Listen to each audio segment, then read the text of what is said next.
Friends, thank you so much for being here. I really appreciate that. I'm going to get right down to business and tell you something you already know. You know that this is not a normal deck of cards. You know that. You can see it because they aren't normal backs. These are actually calculator cards. You can see they're almost like a calculator screen without a number. Right? And the reason that this is important is because these are the latest and greatest development in playing card identification technology, Emily. Mm-hmm. Cool. It's true. In fact, what's your favorite number under 100? 72. See, that's like really crazy because these cards could make that number. Now, they're not going to because they're not programmed for that, but they could. Okay? They are programmed to do cards. Josh, can you say stop somewhere? Stop, right here. This is you. Okay? And we'll go to Joe. Mm-hmm. Can you say stop? Stop. Right here. This will be you. Okay? Mm-hmm.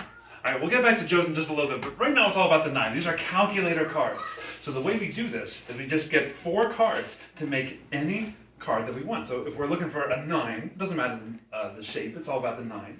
So for example, you're going to just touch a card. Touch one here. Okay, you're going to touch one.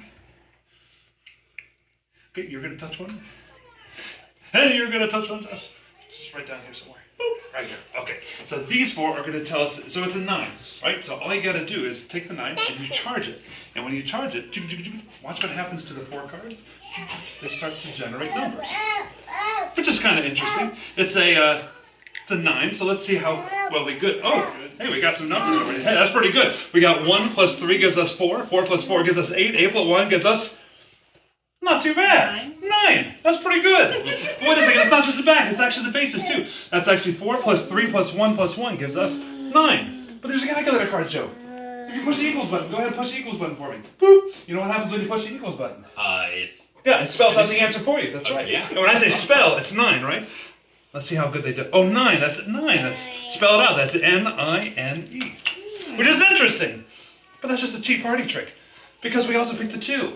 Mm-hmm. Right? If we pick the 2, let's see what we can do here. Emily, I'm going to test out your mathematical prowess here. Can you multiply the 9 and the 2 together, please? 18. Oh, 18. So you're thinking of that? Just go ahead and push the multiply button for me. No, Emily, that's the multiply cards button. Oh, good heavens, you know what that means? That means we get way too many calculator cards. Oh, Emily, but I'm curious. So you said 18? Yes. Let's see how close we actually got. That's 3 plus 1 gives us 4. 4 plus 1 gives us 5. Plus 3 gives us 8. Plus 1 is 9. Plus 4 is 13. Plus 1 is 14. And 14 plus 4 gives us 18. 18, Emily! But wait a second, Emily. They're calculator cards. Because that means nothing unless we look at the button. Because you push the button, right? Which means if we turn them over, this is no longer a 3. This would be an E. That's 18. Almost like an I is an 18, and a G is an 18, and an H is an 18, and a T, and an E, and an E, and an N. My friends, it's literally 18. Which is crazy, except that's not what I wanted to show you. These are calculator cards, Emily. Because at the beginning, I told you that they can make numbers if you wanted them to, right? They're programmed for cards, but they could be numbers.